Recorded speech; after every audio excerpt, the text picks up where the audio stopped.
Guys, welcome back to my channel Bansal biology. दोस्तों, आज का जो ये हमारा वीडियो रहने वाला है, इसमें हम CSIR के जुलाई 2025 के पेपर का पूरी तरीके से एनालिसिस करेंगे और हम ये देखेंगे कि आपको कौन सी यूनिट टारगेट करनी चाहिए, कौन सी नहीं करनी चाहिए, क्या CSIR का पैटर्न चल रहा है अभी, इस हिसाब से हम सारी चीज़ें इस वीडियो में देखने वाले हैं दोस्तों।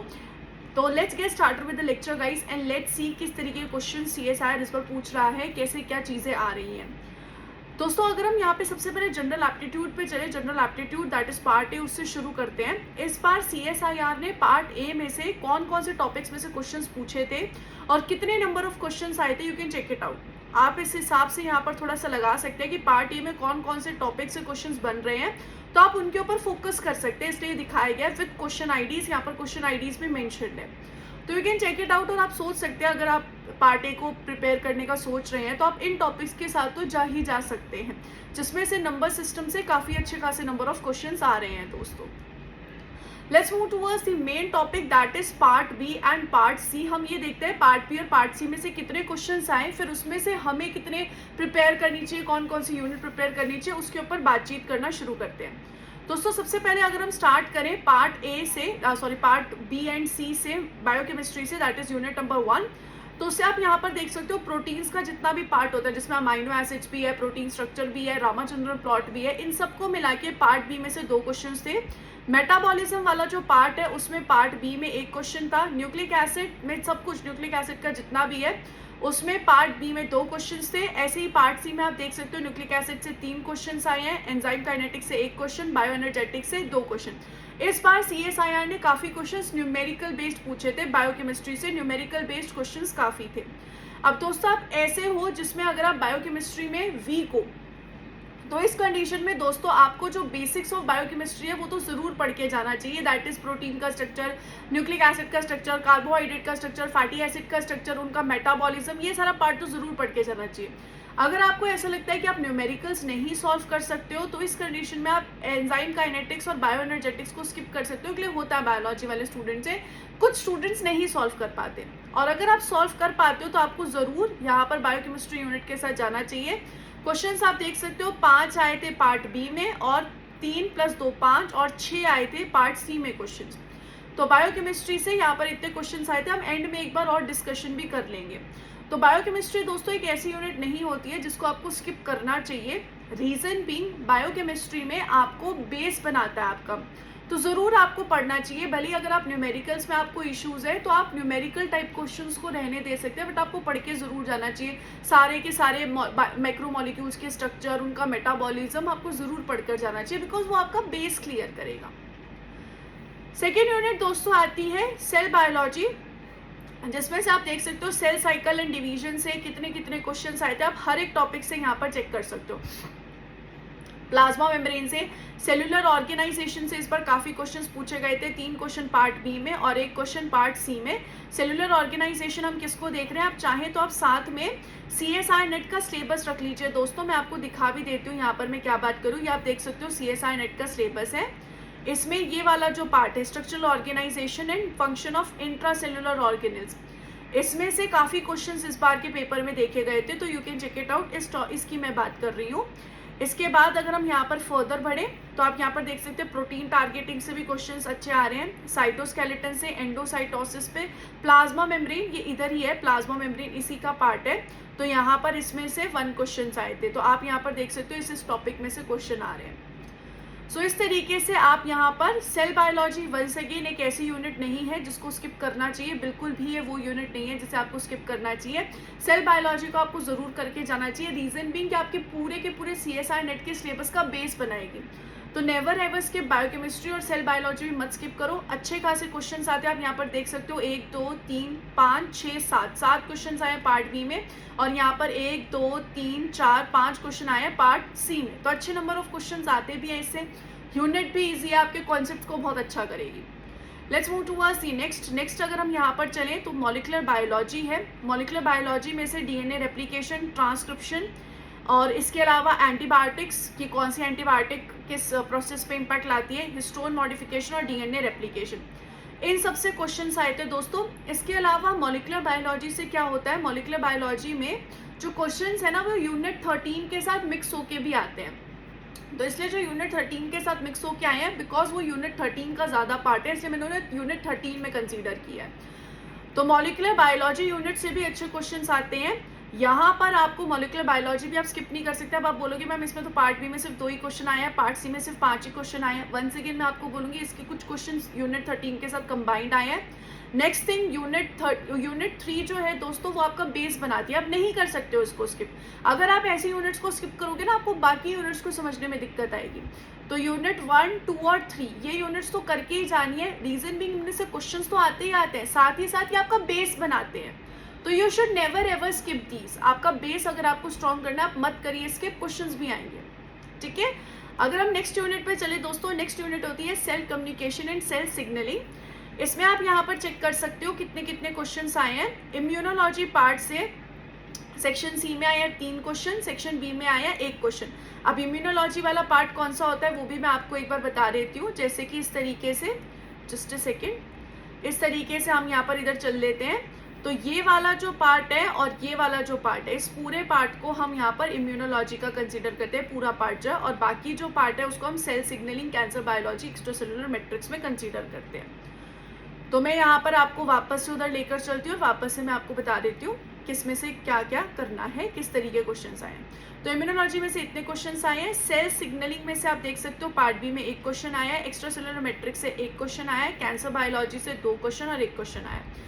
तो इनमें मिला के 1, 2, 3 और 5 क्वेश्चन आए हैं और इसमें 4 क्वेश्चन आए हैं। अब दोस्तों इसमें सेल सिग्नलिंग जो है वो वंस अगेन आपका बेस बनाती है, बिकॉज सेल सिग्नलिंग आपको डेफ बायो में भी मिलेगी, प्लांट फिजियोलॉजी में मिलेगी, एनिमल फिजियोलॉजी में मिलेगी। तो ये तो आपको करके जानी ही जानी है। इसके अलावा एक्स्ट्रासेलुलर मैट्रिक्स और कैंसर बायोलॉजी भी आई वुड सजेस्ट आप करके जाइए। इम्यूनोलॉजी पार्ट जो है इसमें से इस बार पार्ट सी में अच्छे खासे क्वेश्चन आए, 3 क्वेश्चन आए हैं। ये अगर आप चाहें तो आप पढ़कर जा सकते हैं, अगर आप चाहें तो आप स्किप कर सकते हैं, बिकॉज इम्यूनोलॉजी एक ऐसा टॉपिक है ना, वो काफ़ी बड़ा है, उसको पढ़ने में आपको काफ़ी टाइम लगता है। क्वेश्चन इस पे से ठीक ठाक आते हैं, लेकिन ये पार्ट काफ़ी बड़ा है तो इसको पढ़ने में ना बहुत टाइम लगता है।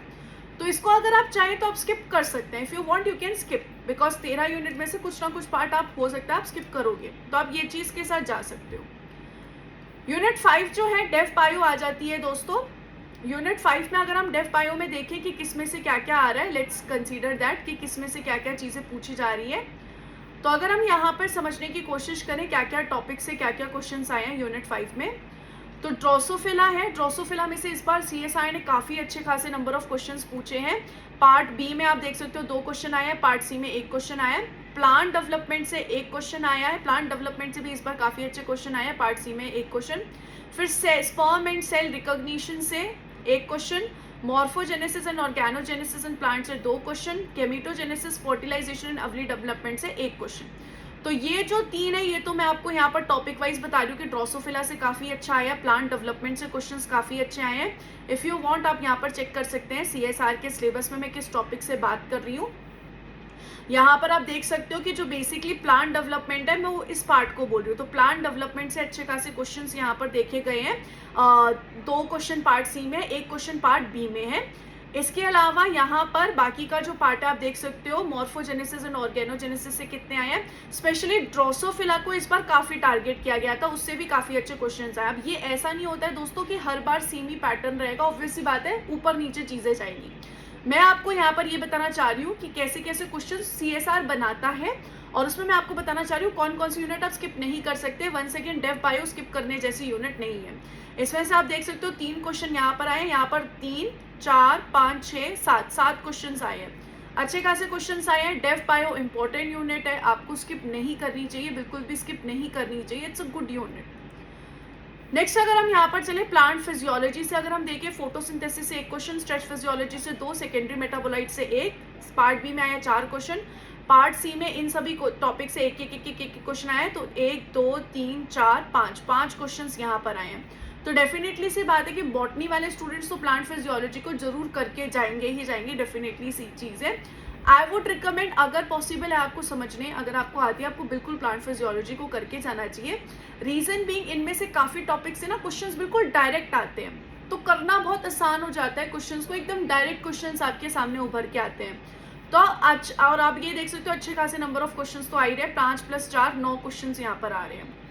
हम लास्ट में पूरा भी देख लेंगे।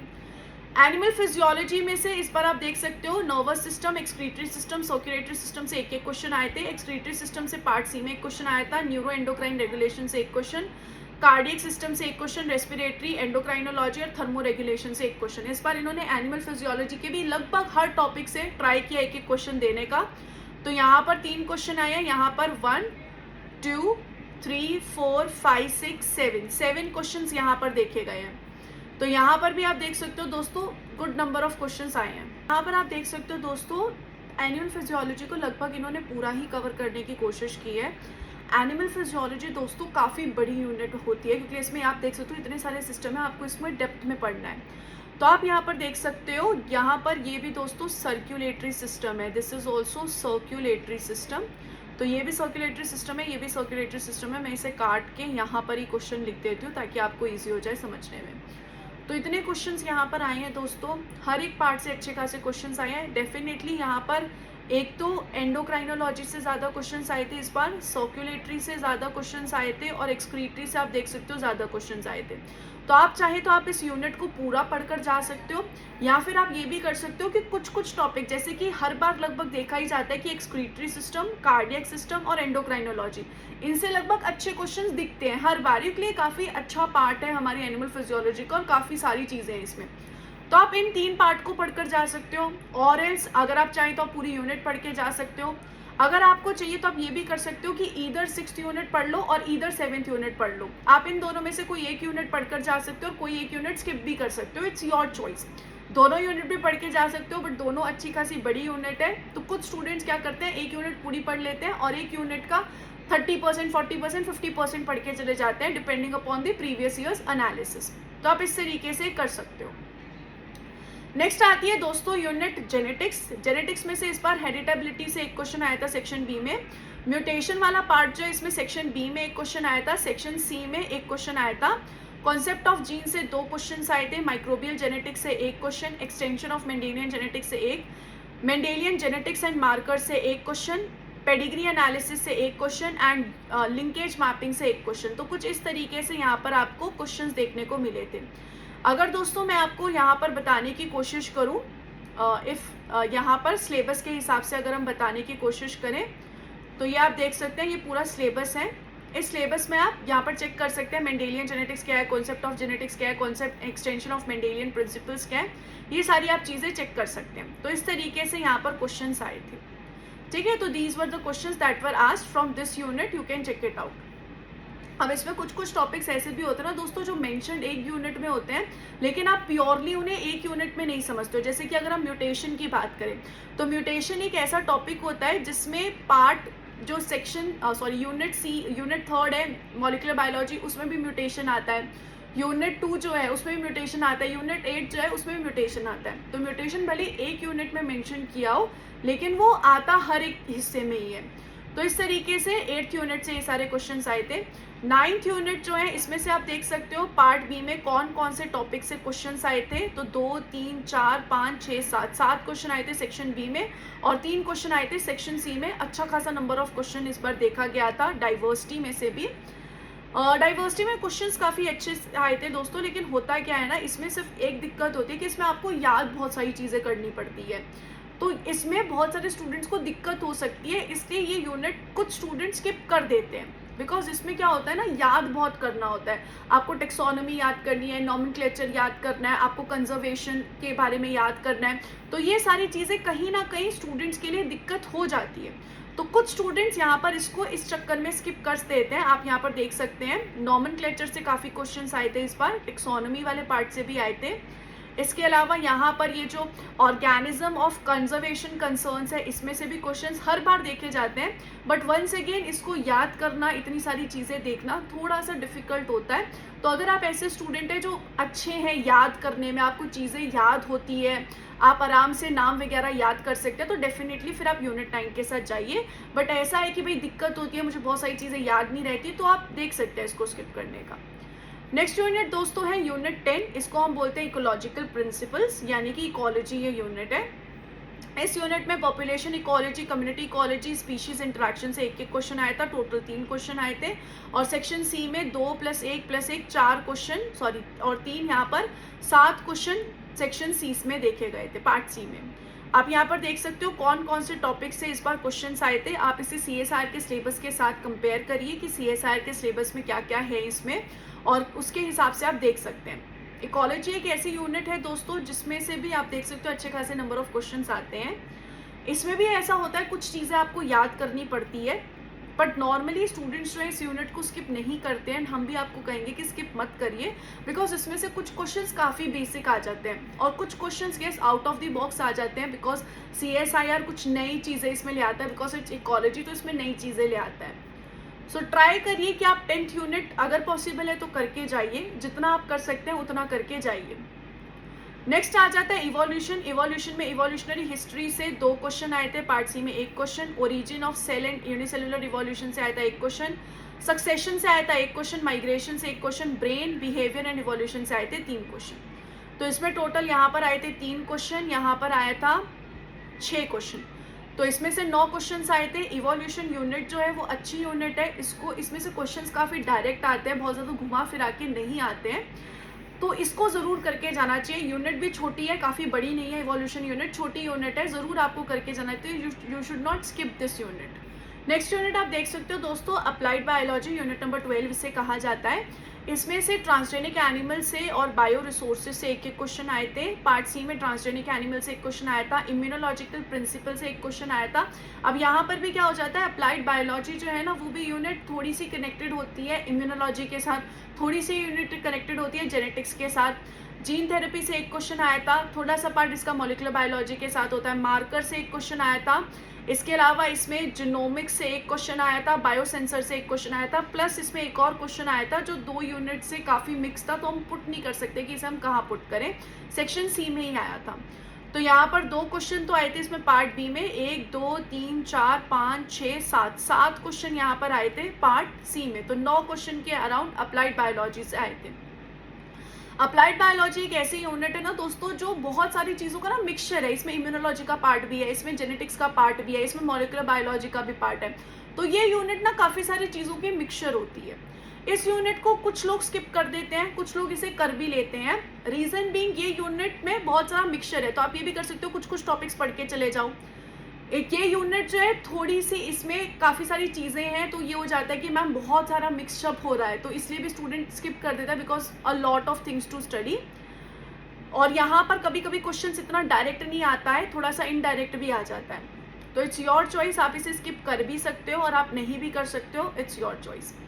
लास्ट यूनिट होती है दोस्तों टेक्निक्स। टेक्निक्स में इस बार माइक्रोस्कोपी से 1 क्वेश्चन, बायोस्टैटिस्टिक्स से 1 क्वेश्चन आया था।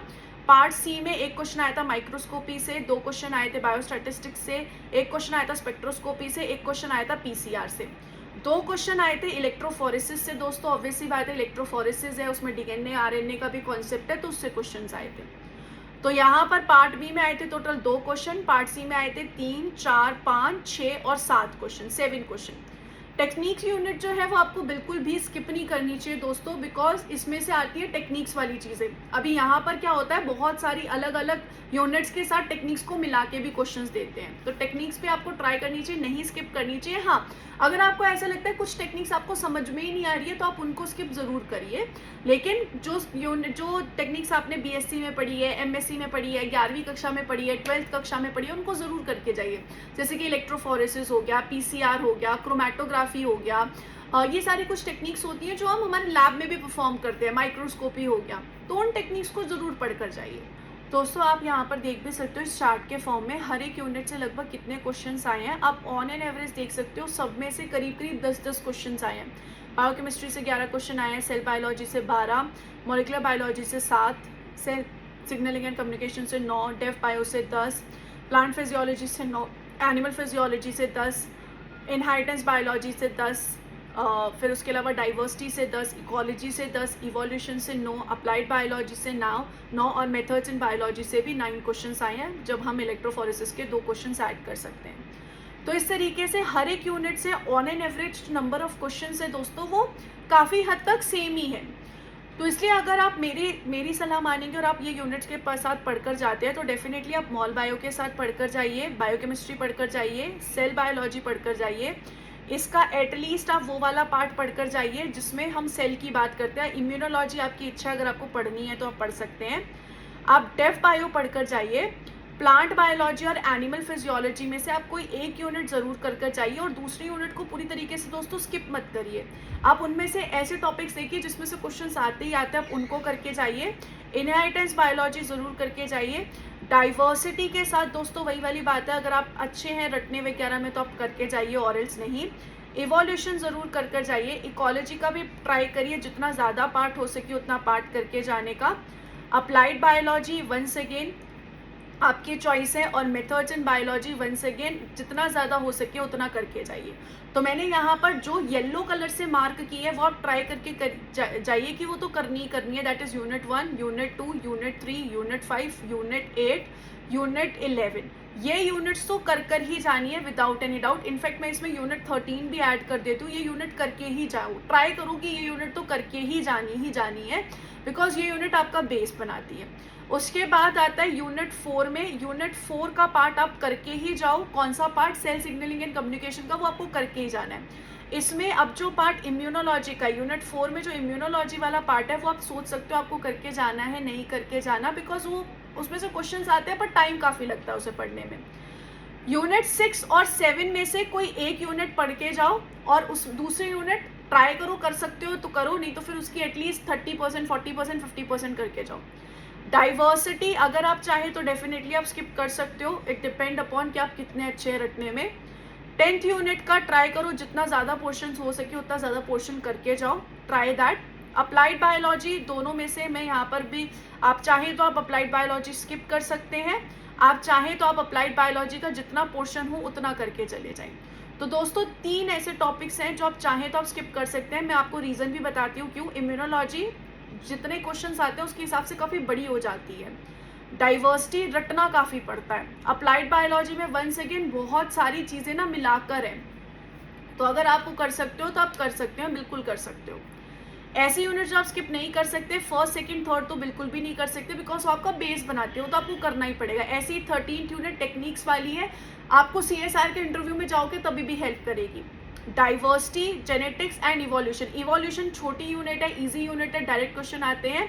5th और 8th जो है जेनेटिक्स में, genetics is all about question practice. जितना आप क्वेश्चन प्रैक्टिस करोगे उतना आपके लिए बेटर हो जाती है। और डेफ बायो भी अच्छी यूनिट है, अच्छे क्वेश्चंस आ जाते हैं, डायरेक्ट क्वेश्चंस आते हैं, मतलब अगर आपको याद है ना तो डायरेक्ट क्वेश्चंस आएंगे, आपको इतना कंफ्यूज नहीं करेगी ये। 6th और 7th में से कोई एक यूनिट जरूर करके जानी है, आपकी चॉइस है दूसरे की। 4th यूनिट में आपको सेल वाला पार्ट बिल्कुल करके जाना है, immunology it's your choice. Ecology भी डेफिनेटली आपको ट्राई करनी है, आप जितना ज़्यादा करके जाओ, और अप्लाइड बायोलॉजी भी आप जितना कर सकते हो उतना तो करके जाना चाहिए। ट्राई करो कि आपकी 10 से लेकर 11 यूनिट आप ज़रूर करके ही जाएं, करके बिल्कुल जाएं। अब ये जितना हो सके उतना करके जाओ। इसमें आप ये भी कर सकते हो कि 9 के आसपास यूनिट पूरी पढ़ ली, बाकी 1-2 यूनिट या 3-4 जितनी भी बची हुई यूनिट है उसका 30%, 40% according to the previous year paper analysis के हिसाब से आपने कवर कर लिया। तो इस हिसाब से स्मार्ट स्टडी करो, स्मार्ट पढ़ो। ऐसा नहीं है कि एक यूनिट पे भी आप यही लगे हुए कि आपको 100% करके ही जाना है। जैसे मैंने आपको बायोकेमिस्ट्री का, अब बायोकेमिस्ट्री में किसी क्वेश्चन के न्यूमेरिकल नहीं बनते, किसी बच्चे के न्यूमेरिकल नहीं बनते, तो आप उसके पीछे पागल मत हो जाओ कि नहीं मुझे तो करनी है, मैम ने मुझे बोला था मुझे करना ही है। अगर आपके उससे न्यूमेरिकल नहीं बन रहे कोई बात नहीं, न्यूमेरिकल वाला पार्ट स्किप कर दो, बाकी सारी चीज़ें करके चले जाओ। ऐसे ही सेल बायोलॉजी तो ट्राई करो, इजी यूनिट है, हो जाएगी। मॉल बायो भी इजी यूनिट है, हो जाएगी। ऐसे ही किसी स्टूडेंट को ना जेनेटिक्स में भी दिक्कत आती है, जेनेटिक्स में भी एनालिटिकल क्वेश्चंस आते हैं। बहुत ऐसे होता है कि कभी कभी आपको दिमाग लगाना पड़ता है। तो अगर आपसे जेनेटिक्स के बहुत सारे क्वेश्चंस नहीं बन रहे कोई बात नहीं, लेकिन एटलीस्ट जेनेटिक्स पढ़ के जाओ, क्योंकि जहाँ पर उसमें एनालिटिकल क्वेश्चंस आते हैं उसमें डायरेक्ट क्वेश्चंस भी आते हैं, तो वो आपके सही हो जाएंगे। सिमिलरली टेक्निक्स में ऐसा मत करो कि हाँ भाई मुझे सब कुछ ही पढ़ के जाना है, सब कुछ ही पढ़ कर जाना है। जितने आपसे समझ में आ रहे हैं आप उतना करके चले जाओ। ट्राई करो जितना ज़्यादा से ज़्यादा हो सके दोस्तों उतना ज़्यादा करके जाओ, बिकॉज CSR का कभी भी नहीं पता चलता, CSR कभी भी गूगली फेंक देता है। तो आप तैयार होने चाहिए। अब आप यहाँ पर ये बोलोगे कि मैम हमें तो क्लियर करने के लिए सिर्फ 120 मार्क्स ही चाहिए, तो हम 5-6 यूनिट ही करके चले जाते हैं। बट ये पता नहीं है ना कि 5-6 यूनिट अगर आप करके जा रहे हो तो ज़रूरी नहीं है कि CSR आपने जिस तरीके का पढ़ा है उसी तरीके के क्वेश्चंस दे दे। उसमें से अगर उन्होंने गूगली फेंक दी तो आप फंस जाओगे। तो इट्स बेटर कि 10 से 11 यूनिट करके जाओ ही जाओ। ट्राई करो करके जाने का 10 से 11 यूनिट, ताकि आप सेफ प्ले कर सको, अच्छे से कर सको। रिवाइज करो, सिर्फ पढ़ना जरूरी नहीं है, रिवाइज करना भी ज़रूरी है। और दोस्तों डेफिनेटली अगर ये मन है कि दिसंबर में ही क्लियर करना है, जून में ही क्लियर करना है, तो बंसल बायोलॉजी के एंजाइम बैच के साथ जुड़ सकते हो, 2.0 के साथ जुड़ सकते हो। और सिर्फ CSIR के अलावा और एग्जाम्स भी टारगेट करने हैं, बिकॉज ऐसा होता है कि CSIR थोड़ा टफर एग्जाम होते हैं, गेट थोड़े ईजियर पे चले जाते हैं। तो उन एग्जाम्स को मेरे साथ टारगेट करना है, तो आप उसके साथ भी जुड़ सकते हो। Wish you all the very best guys. उम्मीद है कि ये आपके लिए हेल्पफुल रहा होगा। Take care of yourself. इसके अलावा अगर आपको कोई और गाइडेंस चाहिए तो मुझे कमेंट सेक्शन में ज़रूर बताइएगा। Thank you so much. Take care of yourself. Bye bye.